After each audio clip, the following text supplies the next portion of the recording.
is and should be a touchdown. Here we go. Bryson Mars has got his back behind him. It is Jaquindon Jackson. Here's the snap. Bryson Barnes looking deep. He's got a man. It's caught! He's gone! Touchdown early!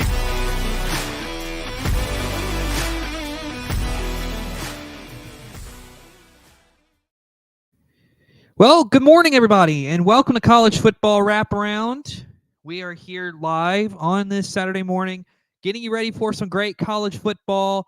Of course, last weekend's College Football Wraparound was done on a Friday night, so, of course, we didn't really have that opportunity to do College Football Wraparound on the Saturday. You saw why we were at the Alabama USF game. But today we got college football wraparound, so welcome and welcome and welcome. So, of course, we've got a lot to get into today. Of course, there's a lot to talk about when it comes to Arizona and Kansas State. That was an interesting game last night. We'll get into that. Also, we're going to get into a couple more things, such as we're going to get into Kansas UNLV, shocker there, Arizona State, and Texas State, which was a good game. And then we're going to preview some games. So let's get into this.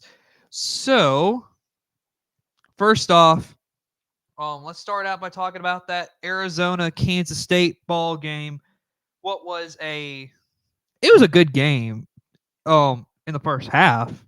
So Kansas State ends up winning the football game 31-7. So really, let's look at the stats here just to get an idea of how this game went. First downs, 21-16 Kansas State. Third down efficiency, Kansas State 7-13, Arizona 5-14. Fourth down efficiency, Kansas State 1 of 1, Arizona 1 of 4. Total yards, K-State 393 to 324 of Arizona. And then you look at the passing yards. And this is where Arizona is a passing team. You got Noah Fafita as your quarterback. I mean, you got McMillan, who's your really good receiver. 268 yards through the air for Arizona, 156 for Kansas State. So right there, so far, we'll get into the quarterback stats and that kind of thing here in just a minute. But big thing here, Arizona threw one interception to none of Kansas State. Then you look at the run game. Kansas State 237 to get this, 56 of Arizona. Arizona only ran the ball 19 times to 40 attempts by Kansas State. You look at the penalties, Arizona 9 for 74 and Kansas State 3 for 20. And then, of course, the turnovers, one interception thrown by Arizona to none of Kansas State. So, what do I think about this ball game? I think what you saw is Kansas State was just a better team last night. And when you commit 9 penalties, you're not going to win a ball game. That's just the honest truth about football, is that 9 penalties, you're not going to win very much at all. So, you look at the box score. We'll go to that. Noah Fafita, 26 of 42, 268, one interception, no touchdowns thrown. The only touchdown came from Quali Conley. He had 14 carries for 48 yards and a touchdown. Noah Fafita carried the ball 3 times for 5 yards, and Kedrick Riscano 2 carries for 3 yards. And then you look at the receiving for Arizona. McMillan, 11 receptions, 138 yards.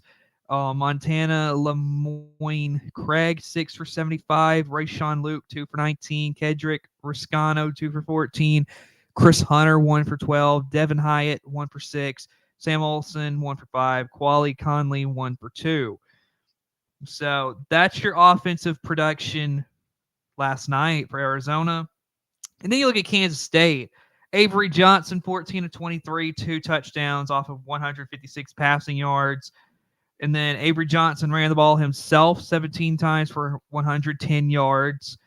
DJ Giddens, 1786 yards and a touchdown. Dylan Edwards, 6 for 41. And then you look at the receiving. Jace Brown, 3 for 60. Braden Lofton, 3 for 45 and a touchdown. Keegan Johnson, 2 for 22.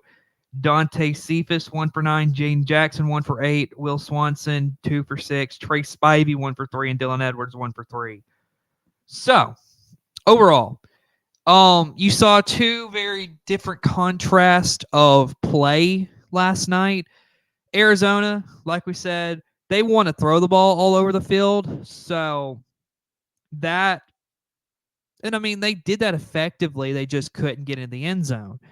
Kansas State, on the other hand, they want to be a run-heavy team who's going to grind it out on the ground. And you got a very mobile quarterback in Avery Johnson who you can do that with.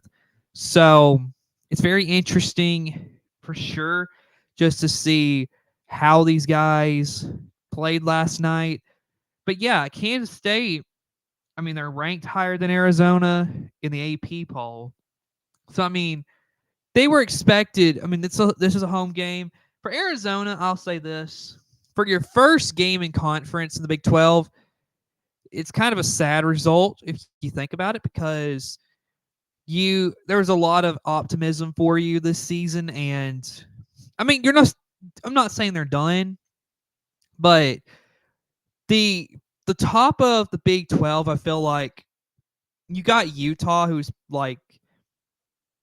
in all reality, Utah is like the top of the top here. And then I feel like it's everyone else below that.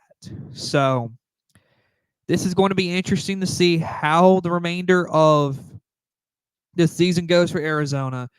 But I feel like it's definitely going to be difficult, because if you get beat like this at Kansas State, then you've got a lot of challenges coming throughout the rest of this season for the Big 12. So Kansas State 31-7 over Arizona. All right, let's talk about Kansas and UNLV. And folks, this game, well, first off, let me say this. At the beginning of the season, we here at Saber Broadcast Network were high on Kansas. We thought they would be a really good football team. Yeah, after last night, I'm not 100% sure if that was a good call here. They've started the season 1-2 after getting beat to undefeated UNLV 23-20.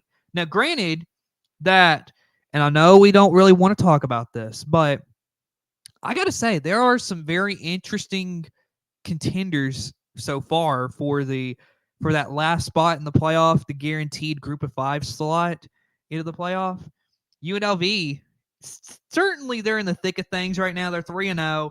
Definitely could get that spot if they win their conference championship game. Then we'll see what they do. But you look at the stats last night. First downs, Kansas had 18-17 at UNLV.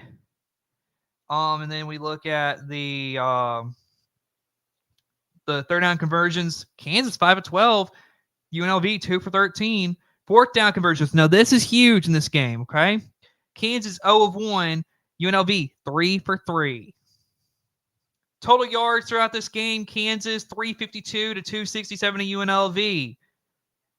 If you look at the rushing yards, Kansas 199 to 181 of UNLV. You look at the passing yards, Kansas 153 to 86. So you're asking me, where was the difference in this ball game? Well, Kansas had 9 penalties for 91 yards to 3 for 25 for UNLV. But ultimately, it is the interceptions Jalen Daniels threw. He threw 2 interceptions in this ball game. Now, I'll say this. When you throw 2 interceptions to no turnovers for UNLV, that will help swing things in UNLV's favor, especially when it's a game where it's 23-20. Now, we look at the stats. Sluka, the quarterback for UNLV, it was not a pretty game. He was 7 of 18 for 86 yards and a touchdown. Now, granted, that last touchdown, that was at the end of the first half, going to halftime. It was kind of like Kansas defense, they just lost the receiver. Run game, Sluka had 19 carries for 124 yards. Then you had Thomas with 8 for 20, Green 4 for 14, James 5 for 11, Burrell 5 for 9, Allen 1 for 3, and DeJesus 3 for 2.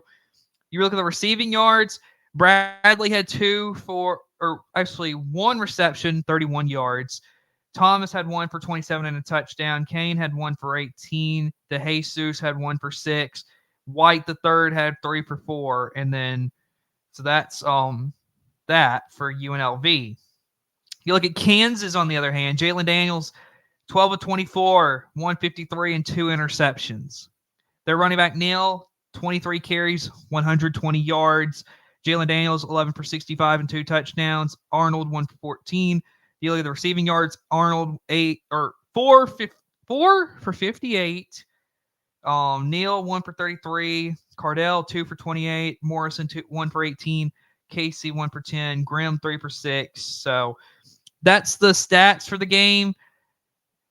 Kansas just, although they outgained in the yardage, they outgained UNLV in this ball game. At the end of the day, you can't, when you're in a tight ball game, you cannot turn the ball over, and that's what Kansas did. And that was their downfall in this game. So yeah, I mean, if you're Kansas, you got to do better. All right. We're gonna move on. Texas State, Arizona State. Now, this is one that you're probably sitting here asking me, Cooper, how is this game close? Well, this is another team that legitimately people even thought they could win that last spot into the playoff. Texas State 31-28, Arizona State wins this ball game. You look at the stats, Texas State 21 first downs to 20 of Arizona State. Third down efficiency, Texas State 8 of 17, Arizona State 7 of 16. Total yards in this ball game. Or let me go to fourth downs. Both teams 50%. Arizona State 1 of 2, Texas State 2 of 4. So total yards in this ball game, Texas State 397 to 347. Look at the run game, Texas State 132 to 101 of Arizona State. Then you look at the passing, Texas State 265 to 246. Penalties are pretty even. Arizona State 8 for 34, Texas State 7 for 61. So you're asking me, where was this game lost? And I got to say this. It's the turnover battle. These games that we're looking at here this morning that happened Thursday and Friday it's the turnovers, really. Texas State 2 turnovers to 1 of Arizona State. Arizona State threw 1 interception, and Texas State threw 1 interception and fumbled the ball and lost it once. So, again, another one of these games where you got to keep a good grasp on the football. You can't turn it over, and if you do, then in these kind of games, you're not going to win them if you lose a turnover battle. You look at Arizona State Leavitt, 19 of 30, 246, 1 touchdown, 1 interception. Not a bad game.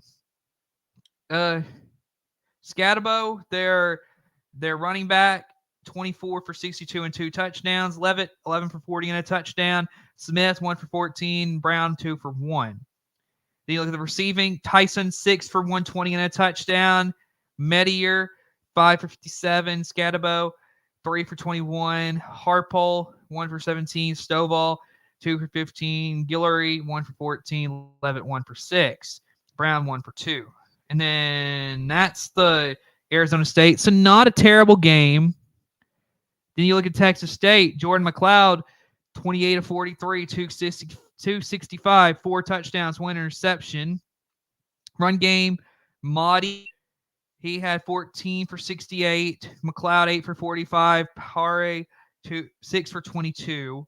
Look at the receiving yards. Williams 4 for 75 and 2 touchdowns. Sparks 5 for 60 and 1 touchdown. Hobart 7 for 44. Wilson 4 for 37. Motti 5 for 28. Dawn 3 for 21 and touchdown. Fox, and then So again, turnover battle was the Achilles heel of Texas State in this ball game. It was a close ball game, 31-28, but when you lose the turnover battle, you're not going to win a ball game. So that's really what I got to say about these games that we saw. And so right now, what we're going to do is we are going to take a short break, and we're going to come back and talk more football.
All right, welcome back, everybody. So as you can see, we're going to go ahead and get into our predictions of these ball games, kind of see where we kind of feel. So tonight, of course, Indiana UCLA is the game we're going to be doing here tonight, 6:30, so you don't want to miss it. So I got some player stats here for you, just to get you an idea of what these players have done this season. So far this season, Curtis Rourke, he's 30 of 41, 448 as far as throwing. He's got 3 touchdowns. He hasn't thrown an interception yet this season. He's 73% completion percentage. So Curtis Rourke definitely, and I believe, if I'm correct, you can correct me in the chat if I'm wrong, but I believe he started at like Ohio and he transferred in here to Indiana to play quarterback. So he's an interesting fit here for Indiana. He's definitely played some decent football here this season. So Curtis Rourke, definitely a guy that is looking really good. And then you look at the run game. Ellison, their running back, 19 carries, 185 yards. He's got 2 touchdowns on the season. Lawton, another one of their running backs, 22 carries, 116 yards, 3 touchdowns. And then Green, 10 carries, 113 yards, 2 touchdowns. So very even team right here with Indiana. This is a very interesting football team, if I got to be honest with you, because I think that this is going to be a fun game. I'm going to be honest with you, because Indiana, first trip as far as playing a conference game on the West Coast like this against UCLA. I think it's interesting. And so this balanced attack, I like where Indiana's going with this. Now, UCLA, on the other hand, we look at them. Ethan Garber's their quarterback. He's 19 of 38 for 272. He's thrown 1 touchdown, and he's thrown 2 interceptions in this season. And then you look at the run game. Garber's 7 for 47. Then you got Jones, 3 for 13. Their running back Harden, he's got 9 for 9 yards. Frias, he's got 1 for 2 yards. Passing game wise, Flores Jr., their receiver, 3 for 102 and a touchdown. Mudavow, he's got 3 for 42. Michael Sturdivant, 3 for 36. Macau Atamalala, 2 for 29. So you look at UCLA, I'll say this. because I cannot predict who's going to win this game because I'm going to be broadcasting this later tonight. Um, I got to be honest and just tell you the truth.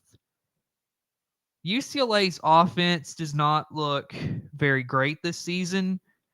Um, I don't know how much I trust them right now because this is honestly they're 1-0 this season. So they've got they got Indiana tonight, then they've got LSU next week. So that game against LSU, that's not a easy game.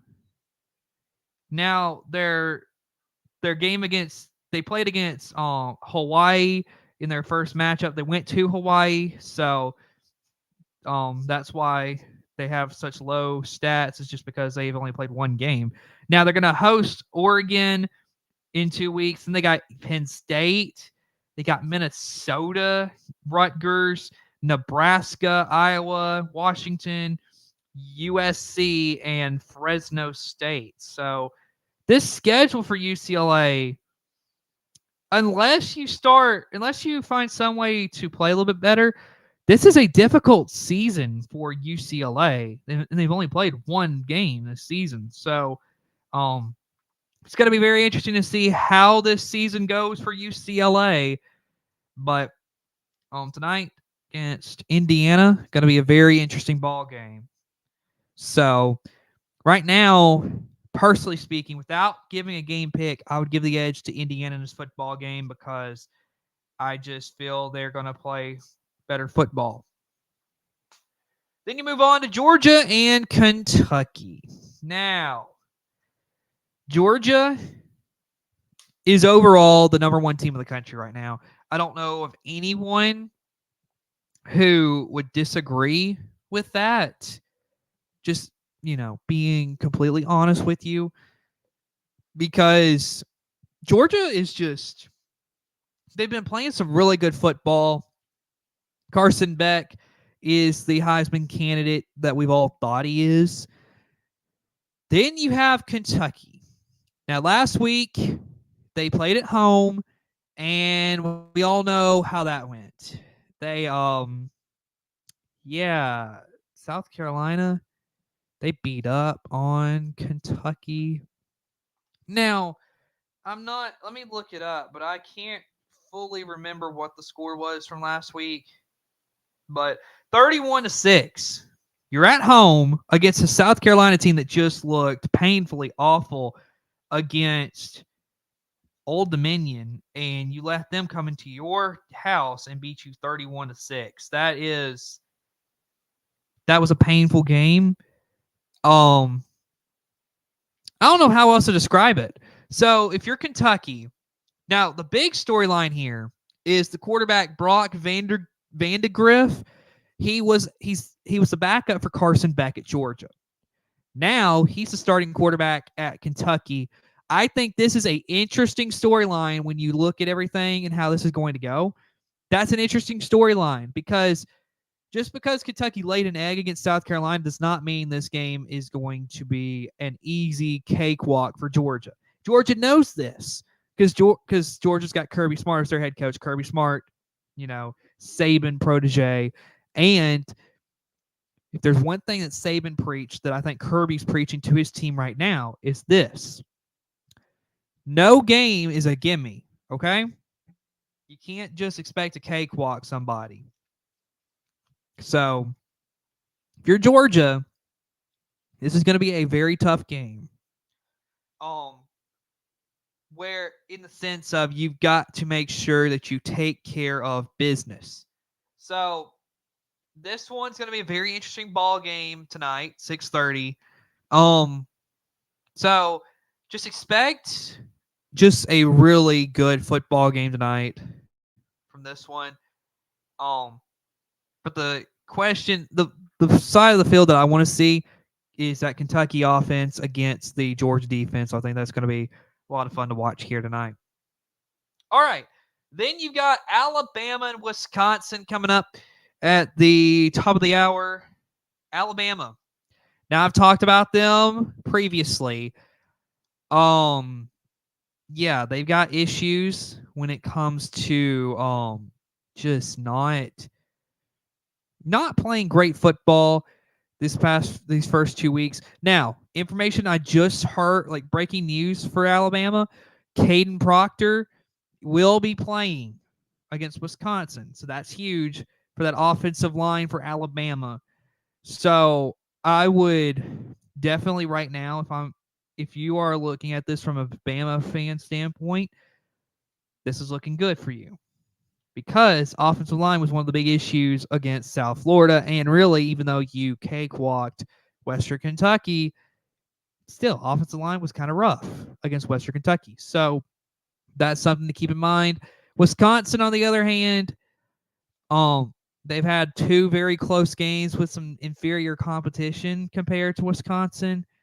Don't get me wrong. Luke Fickell is a defensive-minded head coach. He's going to have his defense playing really good against Alabama, but we will see if it's enough. That's, of course, coming up at 11 a.m. So good football game there with Alabama and Wisconsin. So, let me see. Yes, I do have one more game. LSU and South Carolina. Now, South Carolina, we talked about them previously. They went into Kentucky, beat them 31-6, but they had that really bad game against Old Dominion where they nearly lost that game.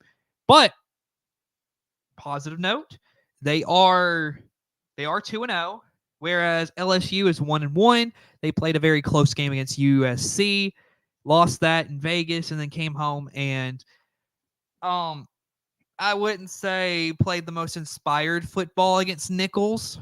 They got the win, but today is a big test if you're LSU, I would say, because you have got to.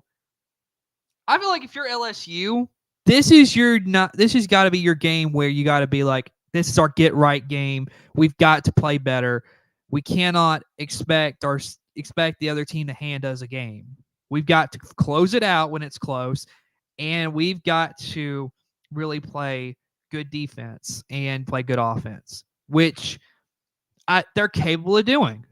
And 18, you could argue, is really low for LSU in our rankings. But I just have to say, if they play really good against South Carolina, who knows? Who knows where they could be ranked? So, all right. So now, let's take another break, and we will come back and be ready for some game picks. So, stay here.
All right, everybody, welcome back. You are looking at the games picks records for the season. So, as you can see, very interesting so far. All of us are kind of at that kind of mid-level as far as our game picks. As you can see, Jack had a significant increase this week. He got to 13-10. Colton's at 13-10. So they're both tied.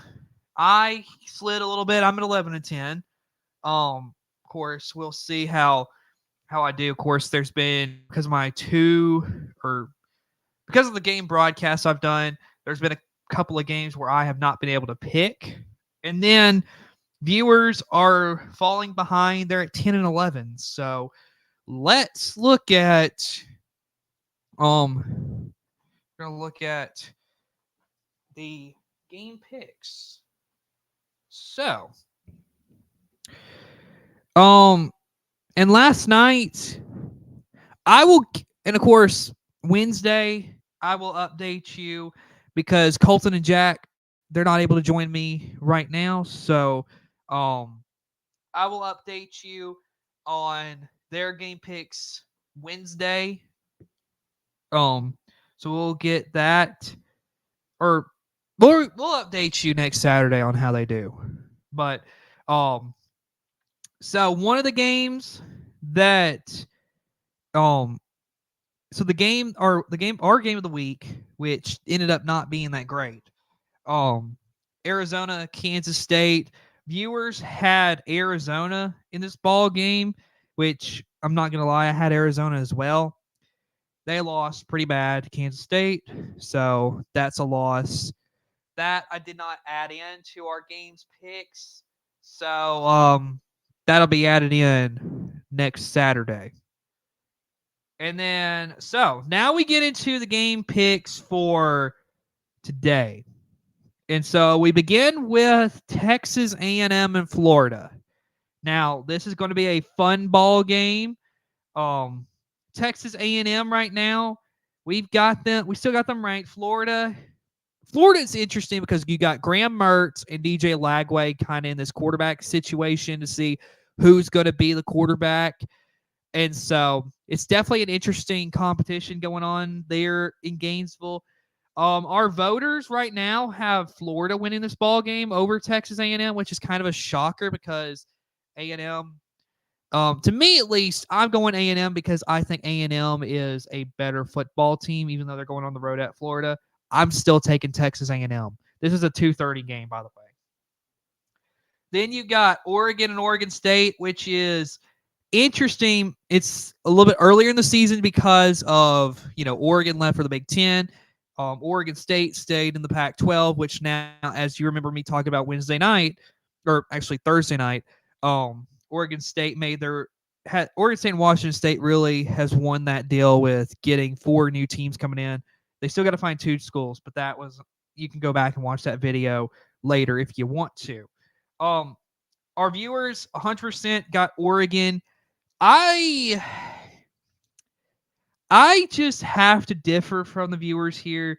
I got to go with the upset. With how Oregon's been playing, I think Oregon State is going to win. Plus, interesting note here, Oregon has lost 3 of the last 4 games whenever they go to Corvallis to play there at Oregon State. So I'm going Oregon State here. Then you look at our game tonight, Indiana UCLA. I'm not picking this.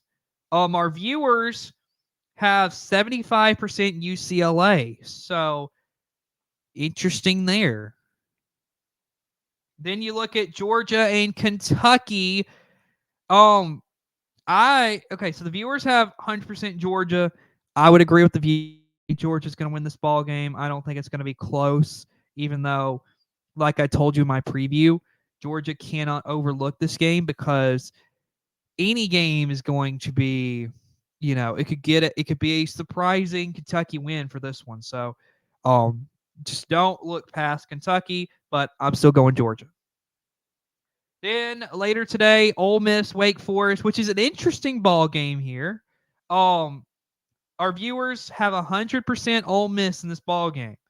I would agree. I'm going Ole Miss as well. Ole Miss, just interesting football game here. Lane Kiffin's going to have his team ready to go, and I really like Jackson Dart in this ball game. Then I believe it's a 2:30 kickoff, Notre Dame and Purdue. Our viewers have 67% Notre Dame in this ball game. And coming off of a loss to Northern Illinois, I got to agree. I think Notre Dame gets the win here because I feel like they are going to be mad about the way that they came out and played. last Saturday. So give me Notre Dame. And then we've got 3 more to go. You got Boston College and Missouri coming up. I think it's like 11:45 kickoff. It's the weird way that SEC Network has started scheduling because of the new SEC on ABC package. So viewers have 100% Missouri, and to be completely honest, I do agree with them. I'm going to go Missouri as well. I think Missouri will play a good football game here today. So give me Missouri. And then LSU South Carolina. Our viewers have 100% LSU here. I will preface this by saying LSU, they've got to play better than what they did against USC. They got to play better than what they did against Nichols, because South Carolina, and I think that South Carolina defense is going to be very tough to play against. So, personally speaking, I'm gonna trust LSU to win this game, but do not be shocked if South Carolina ends up winning, because this is going to be a very interesting ball game. And then Alabama and Wisconsin, our last game pick of the day. Viewers have 67% Alabama. I got to go Alabama as well. I just don't see a world where Wisconsin wins this ball game. So, and I'm not saying that it couldn't happen, because it could happen. Wisconsin could win this football game. But I got to go Alabama. I think Alabama's too good for Wisconsin. So, folks, right now, that's the game picks, and that's your game picks as well. So, you the viewers yourselves, what do you think about these football games? I want to see what your thoughts are, because we are coming near the end of the show. So of course, if you whatever you think about the football games, please put that in the chat right now, because our show is nearing the end today. And as I said last night, you had an interesting ball game where Arizona got got blown out by Kansas State. Kansas got beat to UNLV, and Arizona State defeated Texas State on the road. So, I mean, very interesting. But either way, I'll give y'all a few more minutes if you have any kind of whatever you think about the football games. But either way, folks, that is pretty much all I have for today. We are going to be back tonight for our game, Indiana and UCLA. So you do not want to miss that. So, folks, thanks for watching. We'll see you again later. Goodbye, everybody.